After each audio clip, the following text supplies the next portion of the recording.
Како Кина ја претвори пустината во зелена оаза со 66 милијарди дрвја. Може би звучи неверојатно, но Кина буквално го менува ликот на пустината. Стотици булдожери и ровокопачи истовремено работат на претворање на песочните дини во плодна земја. Но веројатно се прашувате зошто.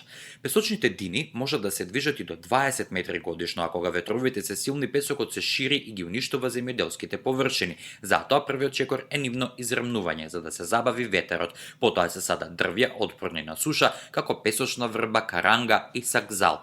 Нивните корени растат длабоко и ја задржуваат песочната почва, спречувајќи понатамошно ширење на пустината. Во последните 60 години Кина засадила над 66 милијарди дрвја, претворајќи ги некогашните пустински области во зелени појаси. Во регионот на Кобучи дури 1/3 од пустината е озеленета благодарение на соработката помеѓу владата и локалните жители. Сега со помош на современи технологии како дронови и автоматизирани системи за садење, процесот станува побрз и поефикасен. Овие иновации овозможуваат садење на дрвја во тешко достапни области и значително го зголемуваат успехот на проектите за озеленување. Ова амбициозна иницијатива не само што спречува ширење на пустините, туку и создава нови зелени појаси кои помагаат во борбата против климатските промени и подобрувањето на квалитетот на животот на локалните заедници.